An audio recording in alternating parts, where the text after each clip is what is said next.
안녕하십니까. 만화공인중개사의 저자 이영훈입니다. 오늘은 부동산학개론 제23강 시간으로서 3. 주택정책 1. 도시지역의 주택난 해결 2. 임대주택정책 3. 주택 수요정책과 주택 소요정책 4. 분양가 규제와 자율화 5. 주택시장의 여가작용에 대해서 같이 공부하도록 하겠습니다. 먼저 주택정책. 자, 주택정책의 목표에 대해서 한번 알아보도록 하겠습니다. 자, 주택정책의 목표. 국민이 양적으로 충분한 주택을 확보하도록 하고 질적으로 양호한 주택에서 보다 쾌적한 주거 환경을 갖도록 하는 것. 이것이 바로 주택정책의 목표입니다. 자, 첫 번째. 도시지역의 주택난 해결입니다. 자, 도시지역, 과밀화가 문제죠, 항상.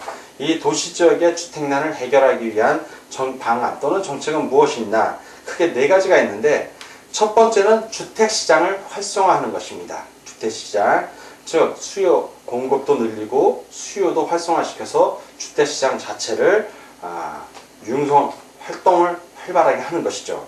두 번째는 택지를 집약적으로 사용하는 겁니다. 도시지역은 과밀이 항상 문제입니다. 사람이 많이 모여 살기 때문에 그 택지 지역을 집약적으로 사용한다. 그래서 주로 고층화가 많이 이루어집니다. 그리고 고층화 이루어지는 대신에 그 주변에 녹지를 또 따로 확보를 하게 됩니다.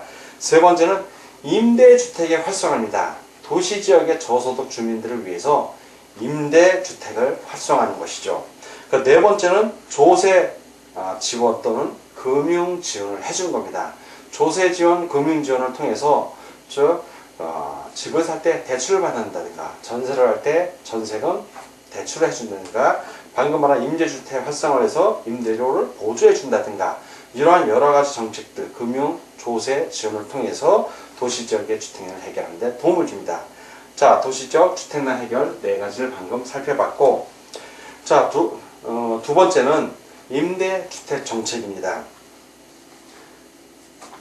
임대주택 정책 하기 전에 그 주택 공급 활성화 방안이 있는데 이것도 일종의 주택 정책입니다. 특히 도시지역의 주택 정책에서 많이 나타나는데 주택 공급을 활성화하는 방안 내지는 정책으로는 첫 번째 국민 주택 채권을 발행하는 것이 있습니다. 두 번째는 정부 차입금에 의한 공공자금 조성이 있고 세 번째는 주택 청약 제도를 다양화하는 것입니다. 다양한 평수에 다양한 수요자들이 들어갈 수 있도록 하는 것이죠. 네 번째는 주택 저당 채권의 유동화, 즉 주택 저당권을 설정하고 내가 담보를 받아서 주택을 사면 은행은 돈이 묶입니다. 그 저당권을 팔 수 있게 하는 것이죠. 저당 채권의 유동화라고 합니다. 그리고 다섯 번째는 주택 복권을 발행하는 겁니다. 역시 주택 복권 기금 같은 것을 통해서 주택 건설할 때 지원, 기금을 통해서 지원을 해줄 수 있습니다. 금융 지원을. 그리고 여섯 번째 분양가 자율화입니다. 여러분들이 이 분양가 자율화와 관련해서 알아둘 거는 분양가 상한제는 주택 가격 안정화 대책에 속하는 것이고 주택 공급을 활성화하는 방안은 분양가 자율화라는 것을 꼭 기억해 주시기 바랍니다. 자, 두 번째 임대주택 정책에 대해서 같이 알아보도록 하겠습니다. 자, 임대주택 정책. 임대주택 정책은 두 가지는 나뉩니다. 두 가지로. 첫 번째는 임대료를 규제하는 정책이 있어요. 규제. 그리고 두 번째는 임대료를 보조하는 정책이 있습니다. 규제와 보조. 보조입니다. 보조. 자, 규제 정책, 요즘 규제 철폐라는 말이 많이 나오는데 규제보다는 보조가 요즘의 추세입니다. 일단 추세는 그렇다는 걸 알아두시고, 자, 규제 정책을 하게 되면 어떻게 되냐? 자, 이 과정을 보면 임대료를 규제를 합니다. 임대료를 딱 규제를 해요. 규제를 하면 여러분들 수요와 공급 우리가 배우지 않았습니까? 자, D곡선, 이게 수요예요. 수요 곡선, 필요로 하는 거. 공급 곡선, 서플라이. 그리고 수요와 공급이 만나는 곳에서 시장 가격이 형성이 되고 시장에서의 공급량이 형성이 되는데, 자, 여기서의 가격이 높다고 여기니까 규제를 하는 게, 그러면 낮춰버립니다. 가격을 낮춰버려요. 그러면 가격을 이렇게 낮춰버리면 이 수요가 이렇게 늘죠. 공급은 줄고, 공급은 요 가격이 있을 때보다도 줄어들고 수요는 늘어납니다. 이만큼 뭐가 발생한다? 초과 수요가 발생합니다. 초과 수요가 발생.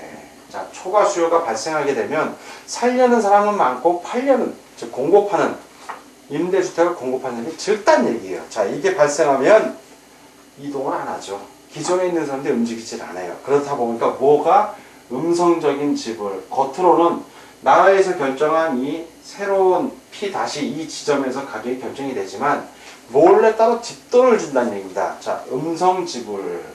자, 음성 지불이 발생을 해요. 음성 지불이 성행을 하게 되면 장기적으로는 어떻게 되냐? 장기적으로 봤을 때는 이 임대료 공급이 감소를 합니다. 준다는 얘기죠. 공급을 하려고 그러지 않아요. 자, 시장의 가격보다 낮으니까 마진이 지금은 공급을 잘 안 합니다. 자, 그러면 최종적으로 기존 임차인들이 움직인다, 안 움직인다? 임차인들이 이동을 안 해요. 자, 이동하는 것이 저하되니까 신규 임차인들은 진입하기가 어려운 겁니다. 그래서 규제 정책은 가급적 바람직한 정책은 아닙니다. 근데 단기적으로는 효과를 발휘해요. 정책은 항상 양면성이 있습니다. 어느 한쪽이 좋다, 한쪽이 나쁘다가 아니라 그 양면성이 있는데 독이 되고 약이 되는데 약을 보고 정책을 추진하는 겁니다. 자, 두 번째, 임대료 보조 정책이 있습니다. 보조. 임대료를 보조합니다, 먼저. 자, 아까는 규제였는데 보조니까 정부 차원에서 돈을 주는 겁니다. 빌려주는 게 아니라 보조해 주는 거예요. 자, 그러면 수요와 공급에 의해서 보조가 됐으니까 수요 자체가 이 수요 선상에서 움직이는 게 아니라 수요 자체가 늘어납니다. 자, 그만큼 돈이 보조 비용 받은 만큼 이렇게 늘어나는 거예요. 늘어나요. 자, 그러면 가격이 여기 있었는데 수요 자체가 늘어나니까 역시 초과 수요가 발생을 해요. 자, 초과 수요가 가격이 그대로 있는데 수요가 는 거예요. 순간적으로 공급은 늘지 않습니다. 근데 수요가 늘었으니까 이만큼 뭐가 늘었다? 초과 수요가 발생합니다. 역시 초과 수요가 발생을 해요. 아까는 강제로 가격을 내려서 시장 가격보다 낮게 있기 때문에 초과 수요가 발생했는데 지금은 돈을 빌려줬으니까 돈을 줬으니까 수요자가 돈이 많아졌어요. 그러니까 수요자가 늘어나는 거죠. 초과 수요가 발생을 하면 자연스럽게 초과 수요가 발생을 하니까 임대료가 이렇게 상승합니다. 자, 임대료가 어떻게 된다? 당연히 올라가죠. 초과 수요가 있으니까. 아까는 초과 수요가 발생했음에도 불구하고 가격을 낮게 정해버렸으니까 규제됐으니까 가격 상승은 없는 겁니다. 규제에서는. 근데 보조를 해주면 가격이 상승을 합니다. 자, 경제는 값이 올라가면 뭐가 된다? 공급이 늘어요. 자, 공급이 확대, 상승이 아니라 이건 확대입니다. 확대. 공급이 확대돼요. 뭐 상승이라고 표현 무방합니다만 그러면 저가 임대 주택이 증가합니다. 자, 공급이 증가하죠. 저가 주택이 증가를 하고 요 공급이 처음엔 저가고 그 다음에는 고가 주택은 균형을 이루게 된다. 균형. 임대주택을 말하는 거다.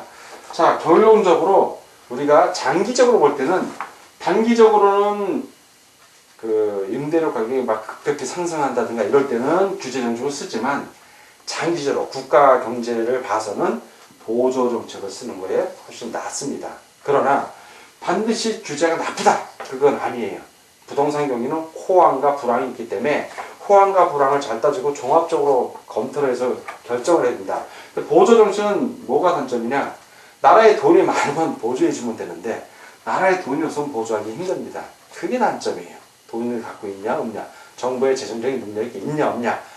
그래서 이 규제하고 보조는 양날에 서로 두 개가 다 필요하다는 걸 여러분들이 인식을 하기 바랍니다. 다음 주택 수요 정책과 소요 정책에 대해서 알아보도록 하겠습니다. 자, 이번에는 3. 주택 수요 정책과 소요 정책에 대해서 알아보겠습니다. 먼저 수요 정책은 수요. 자, 여러분들 수요와 공급을 생각하시면 됩니다. 경제에서 얘기하는 주택 수요 정책은 핵심이 수요예요. 수요라는 거는 구매력이 있는 사람을 얘기하는 거죠. 물건을 살 수 있는 능력이 있는 사람.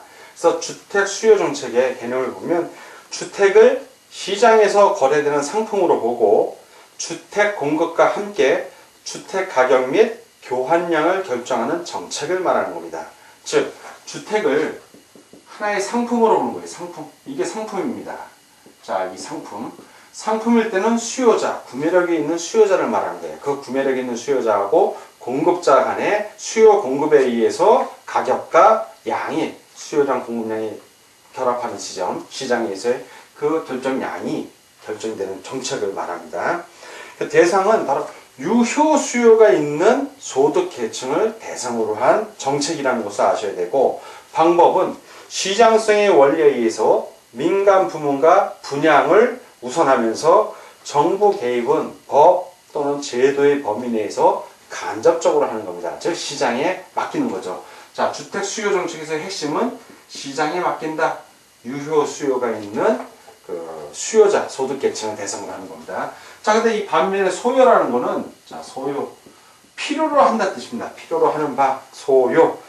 이 주택 소요 정책은 무주택 저소득층을 위한 주택의 필요성과 그에 따른 비용과 원가, 기간 등을 파악하여 형평성에 의거하여 펼치는 주택 정책을 말합니다. 자, 아까는 유효 수요, 즉 시장에서의 그 소득 계층, 소득이 있는 소득 계층을 봤는데, 이 주택 소요에서 제일 중요한 개념은 바로 무주택, 주택은 없는데 소득이 별로 없어. 즉 저소득층을 위한 정책입니다.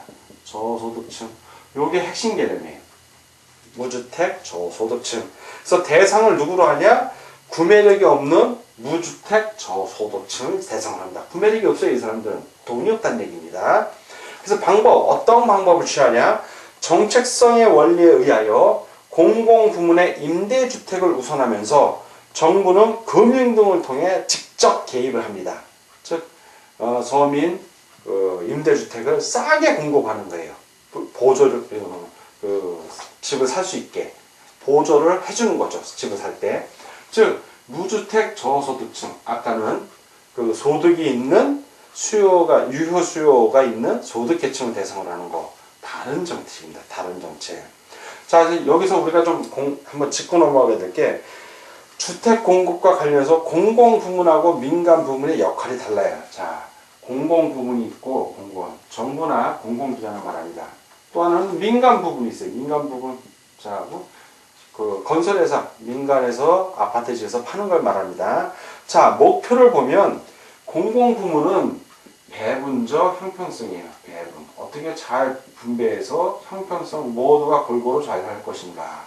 형평성을 목표로 삼고 있고, 민간 부분은 많이 팔아서 이익을 남기는 겁니다. 사는 사람도 자기 그 능력에 맞게 좋은 집에 살든 좀 가격이 낮은 집에 살든 자기 능력에 맞게 경제적인 효율성을 봐요. 경제적 효율성.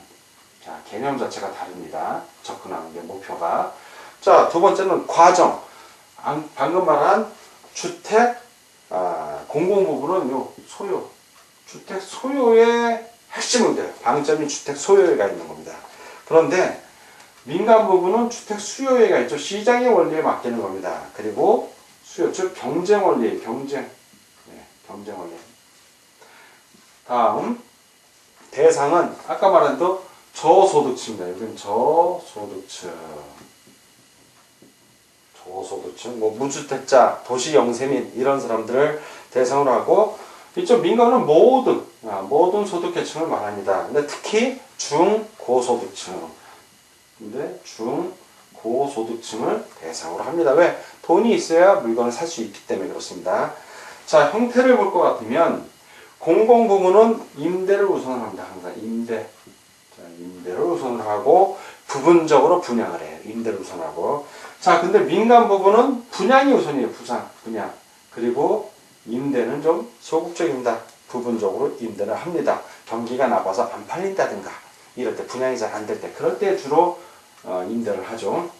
자, 관계는 공공 부분은 민간 부분하고 협동 관계이면서 경쟁 관계예요. 어떤 때는 협동을 하기도 하고 공공 부문끼리도 또 어떤 때 경쟁을 하기도 합니다. 그런데 민간 부분은 전형적인 경쟁 관계예요. 서로 물건을 먼저 팔아야 되기 때문에 그렇습니다. 그리고 지원 부분에서 공공 부분은 직접 지원을 합니다. 그리고 금융 보조도 하고, 근데 민간 부분은 직간접적으로, 물론 직접도 하지만 간접적인 지원이 훨씬 많습니다. 자, 이렇게 주택 공급과 관련된 공공 부분과 민간 부분의 역할을 좀 알아봤고, 다음 이제 분양가 규제하고 자유로가 있습니다. 분양가를 규제하는지 자유로 하는지. 분양가 규제는 분양하는 가격 자체를 딱 정해주는 겁니다. 국가에서. 그래서 규제, 효과는 가격 거품 말하죠. 거품 가격을 억제를 할 수 있어요. 그럼 억제를 하게 되면 저가 주택 마련이 용이합니다. 쉽다는 얘기죠. 근데 단점이 있어요. 민간 부문의 주택 공급이 감소를 하게 돼요. 그러니까 이익이 안 나오면 안 만드니까. 그리고 전매차기에 의한 투기적 수요가 발생할 수 있습니다. 싸니까 사갖고 비싸좀 팔려는 이런 투기적 수요가 발생할 수 있는 걸 꼭 기억해 주시고요. 자율화는 분양가 자율화는 분양가를 기업에 맡기는 겁니다. 즉 대형주택 또는 효과가 대형주택 또는 고급주택 위주의 주택 공급이 발생을 하게 됩니다. 왜? 대형주택을 팔아야 많이 이익이 좀 남기 때문에 그렇습니다. 고급주택도 그렇고. 단점은 저소득층의 부담이 가중이 돼요. 왜? 비용 가격이 올라가니까. 그리고 공급업체가 과다 이윤을 추구하는 경향이 발생합니다. 그래서 분양가 규제와 자율화는 그 시대적인 흐름에 맞게 시장의 가격이 너무 급등을 할 때는 규제 정책을 쓰는 것이고, 시장이 너무 죽어 있어요. 그때는 자율화 정책을 씁니다. 어느 게 좋은지 나쁜지는 절대적인 기준은 없습니다. 시장 상황에 따라서 어떤 때는 규제 정책을 쓸 수도 있고 어떤 때는 자율화 정책을 쓸 수도 있는 것입니다. 자, 다음은 주택시장의 여가작용에 대해서 같이 공부하도록 하겠습니다. 주택시장의 여가작용에 대해서 같이 공부하도록 하겠습니다. 자, 여가작용은 이걸 여가, 영어로는 필터링이라고 합니다. 필터링. 담배 필터를 생각하시면 돼요. 담배 필터를. 그럼 여과하는 장치를 생각하시면 되는데, 이 여과작용은 두 가지로 나뉩니다. 하나는 상향 여과. 자, 위로 올라간다는 얘기다. 상향 여과작용. 자, 필터링 업을 얘기하고 올라간다는 얘기죠. 또 하나는 하향 여과. 밑으로 내려가요. 필터링 다운이라고 합니다. 이건 다운. 자, 상향 여과는 저소득 계층이 사용하던 주택이 고소득 계층이 사용으로 전환이 되는 현상을 말합니다. 처음에는 여기가 저소득층이 살았어요. 여기가. 그런데 이걸 다 재개발합니다. 자, 도시개발을 하거나 재개발을 해서 누가 들어온다? 저소득층은 딴 데로 가고 고소득층이 이리 들어가는 거예요. 자, 상향, 부자들이 산다는 얘기죠. 예, 이게 전형적인 상향, 도시 재개발 또는 재건축하면서 나타나는데, 이거는 핵심이 개량, 고치는 비용이 있어요. 개량 비용. 자, 개량 비용이 있는데, 자, 개량해서 고치는 비용하고 내가 새로 사갖고 거기 들어갔을 때 어떤 가치 상승분이 있다면 가치 상승분이 엄청 큰 거예요. 엄청 큰 거예요. 그러면 돈 있는 사람이 들어갑니다. 그 지역으로. 그래서 상향 여가가 이루어져요. 그럼 반대로 하향 여가는 전혀 반대예요. 쉽게 얘기해서 개량 비용이 있고 고치는 비용이 있습니다. 자, 돈을 고쳤는데 가치 상승분이 이제 얼마나 가치가 상승할 것인가, 프리미엄을 생각하시면 됩니다. 개량 비용은 엄청 들어가는데 가치는 별로 늘질 않아. 개량 돈만 많이 들어가. 그러면 고칠까요, 안 고칠까요? 안 고치죠. 즉 돈이 많이 들어가니까 고소득층이 이제 고소득층이 살고 있다가 이 사람들이 돈이 많이 들어가니까 딴 데로 이사 가버려. 어떤 재개발해서 아파트를 높게 짓는다든가 문화생활할 수 있는 신도시 개발을 한다든가 이런 쪽으로 이주를 하면 여기 고치지 않고 쓰는 거예요. 그러면 저소득층, 하위 계층이죠. 이 저소득층이 이쪽으로 들어가는 거예요. 자, 여가에서 들어갑니다. 이거를 바로 하향 여가라고 그러는 거예요. 하위 계층이 살게 됐다 해서. 자, 이거는 능동적 순환이라고도 합니다. 자, 그래서 핵심은 개량 비용과 가치 상승분이 있는데, 개량 비용이 많이 들고 가치가 별로 올라가지 않으면 하향 여가가 이루어지고, 개량 비용보다도 가치 상승분이 높으면 상향 여가가 이루어진다고 생각하시면 됩니다. 자, 참고적으로 여러분들 경계지역이라는 게 있는데, 지역을 나눌 때 이게 저소득층이 사는 지역이 있고 고소득층이 사는 지역이 있습니다. 근데 요 경계지역, 요쯤 되겠죠. 요쯤 저소득층과 고소득층이 있다면 요 경계되는 지역을 바로 뭐라고 부른다? 바로 경계지역이라고 부르는 거예요. 고소득층과 저소득층이 사는 지역에 둘을 나눠주는 지역, 이걸 바로 경계지역이라고 합니다. 경계지역. 자, 고소득층 주거지역에 경계하고 가까운 이쪽 여기를 얘기합니다. 여기 고소득층과 가까운 이 지역은 할증돼서 거래되겠죠. 비쌉니다. 반면 이 저소득층과 가까운 이쪽 고소득층 지역 이쪽은 할인 깎여서 거래가 됩니다. 그렇죠. 가까우니까 깎이는 겁니다. 근데 이 주거분리 현상이 나타나죠. 고소득층과 저소득층이 따로 살지만 인접하는 이유가 있어요. 왜 그러냐면 이 주거분리 현상이 나타나도 고소득층은 저소득층의 용역을 필요로 합니다. 자, 필요로 하죠. 뭐 극단적인 예가 될지 모르지만 뭐 가사도우미라든가 이게 필요합니다. 그리고 저소득층은 생활의 필요로 그렇죠. 직장이라든가 뭐 일자리라든가 물건을 판매한다든가 이런 필요에 의해서 두 지역이 인접을 합니다. 그렇지만 이 경계 지역에 의해서 구분이 되죠. 자, 오늘은 부동산학개론 제23강의 시간이었고 3주택 정책을 같이 공부하였습니다. 첫 번째 도시지역의 주택난 해결 방안을 배웠고 두 번째 임대 주택 정책, 세 번째는 주택 수요 정책과 주택 소요 정책에 대해서 같이 공부하였고 네 번째 분양가 규제와 자율화, 그리고 다섯 번째 주택 시장의 여가작용에 대해서 같이 공부하였습니다. 자, 오늘 공부하느라고 수고 많으셨습니다. 다음 시간에 뵙겠습니다. 감사합니다.